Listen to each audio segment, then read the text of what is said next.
please join me in welcoming Chris Oosthoek.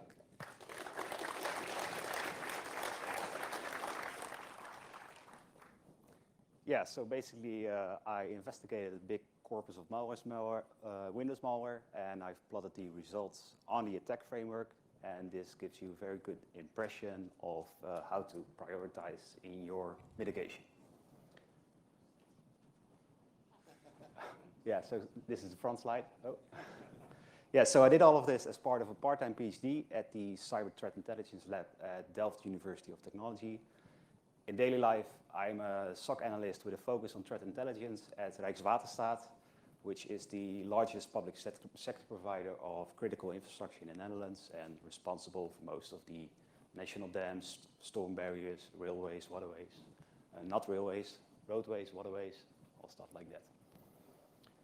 Yeah, so quick index before going through the results. I would like to give you some background on the organization I'm working for, because this has heavily affected how this research came about.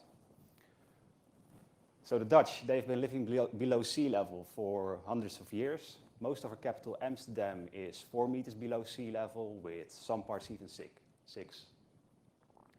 So as imagine, the risk of a flood is immensely high, right? And just to sync with you here on the terminology, with a flood, I mean an overflow, not a sin flood. And with an overflow, I don't mean a buffer overflow, but an overflow of water. So as a form of risk mitigation against this, we have built the Delta Works. And by this, we have decreased the risk of a flood striking to once in every 4,000 years. So you might now be asking, why am I telling you all this? This is because if you work in an organization like this on a daily basis, this affects how you look at cyber defense, right? Because these Delta Works, well, basically it is a physical form of perimeter defense, or as we would like to call it, a physical kill chain. It's a physical kill chain against an advanced persistent natural threat, basically. So, yeah, with this in mind, have a look at this kill chain. Now here, enter academia, because this, of course, is the Lockheed Martin cyber kill chain.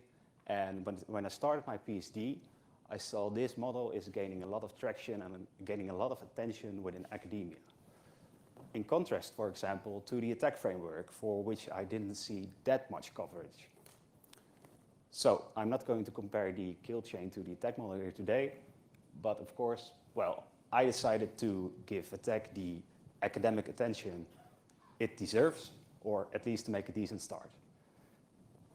But unfortunately, you cannot just, go about writing a paper saying, hey guys, adopt this model, believe me, it's great. Yeah, so you should do something with it. So long story short, I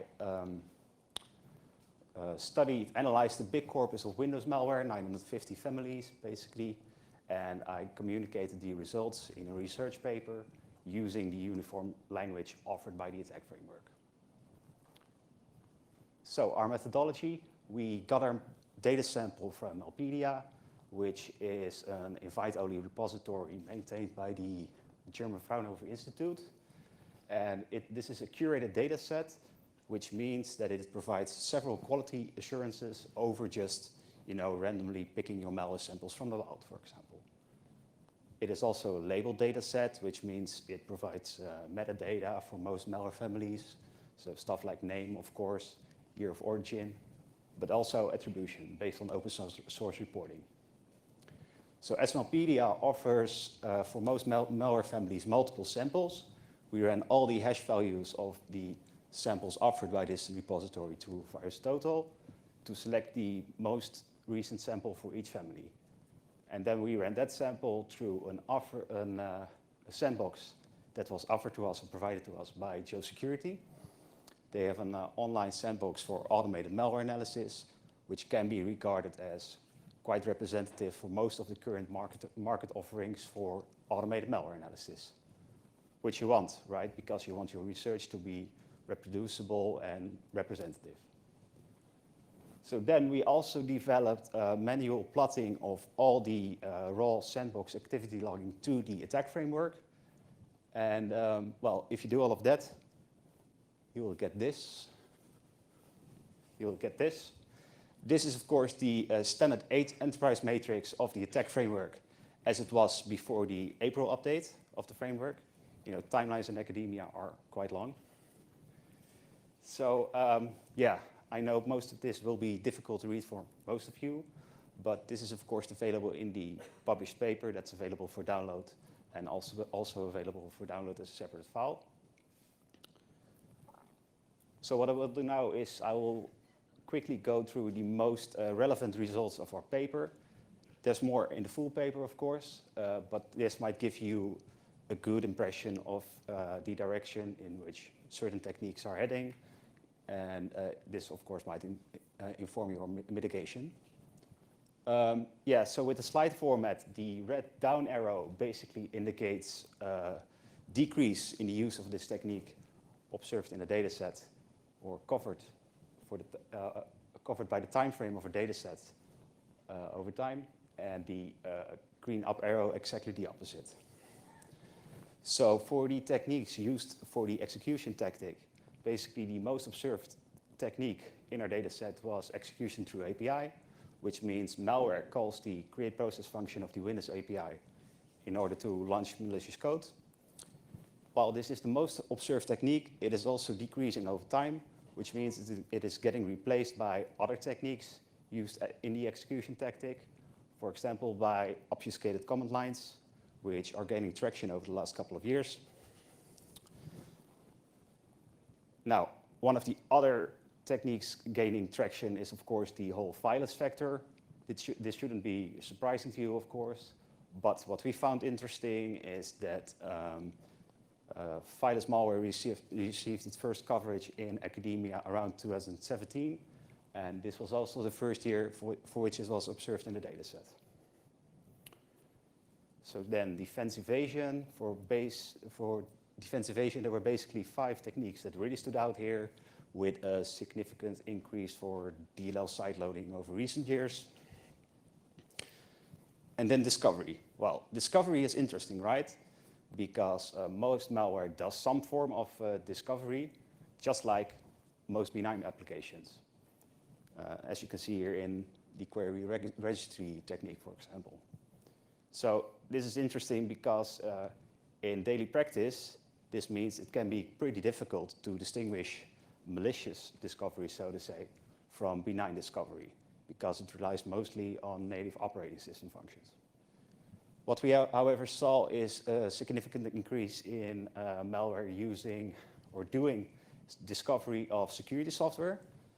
This includes quite straightforward stuff, such as looking for local antivirus and looking for local firewall rules, but also more advanced anti-virtualization, such as executing read date timestamp counter instructions.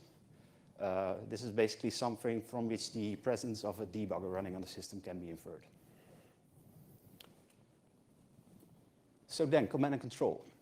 Command and control is typically one of those techniques that can be very difficult to observe in a sandbox for different kinds of reasons, and this also reflects in our results. However, what I would like to discuss with you today is a specific implementation of process injection, which we saw applied for command and control. Now, are you still awake? Okay, good. Because then you will probably say, hey, process control, that's a technique primarily being used in the privilege escalation and defense evasion technique, right? Yes, that's correct. But if you look this up on the MITRE ATT&CK knowledge base, you will see that they refer to a specific implementation of process injection, namely the use of IPC main pipes being used for command and control. And it also says that this applies to the more sophisticated samples of malware. Now, we found that this is true, but only partially so. Because what we found is that this technique for command and control, IPC over named pipes, is indeed applied by more sophisticated samples of malware or, well, malware applied to more sophisticated actors before 2015. But after 2015, it is adopted by what you could call commodity malware authors, like mid-level market authors, and also quickly dropped by the sophisticated ones. So you might ask, how can you say this? Remember, our data set is a labeled data set, so it does attribution to threat actors based on open source reporting. So for most malware families, they refer to like 5 or 6 open source vendor reports. So based on that metadata, we were able to attribute malware not only to actors, but also to categories of actors. And based on this, well, we were able to see this pattern. Of course, there are several theories which might explain this, but for us it was interesting as it kind of proves the hypothesis that malware techniques are brought to the ecosystem by advanced actors and then quickly adopted by the, well, commodity authors or the less sophisticated ones. So, as we're moving towards the end, this is what I would like to leave you with. It has already been said during this conference, and rightly so, that attack is great for CTI, right? Undeniably. It is perhaps for this reason that you see more and more vendors in the cybersecurity market implementing automated attack matrices as a form of CTI within their products, like we did manually. But what I would like to argue here today is that yes, attack is great for CDI, but using attack in this form does not make it CDI. Because while such an automated plotting might come across as a trustworthy verdict on what a certain type of malware is capable of, because you trust this vendor, these tools have the limitations, and we call these biases in threat intelligence, right? These tools, they can only see so much, and they're just biased towards that in the presentation of their results. So, yeah, this goes for anything basically in threat intelligence. Results always depend on the capabilities of the resource used for analysis, right? So you need to account for each of these biases, otherwise you will get misled further down the road. So very important, look at what something can tell you, but above all, at what it cannot tell you, right? So yeah, basically we figured automated analysis is great for CTI, but unsuited as a source for CTI by itself. So yeah, guys, stay safe, stay critical, and be aware of your own biases, but also the biases brought by your toolkit. Thank you.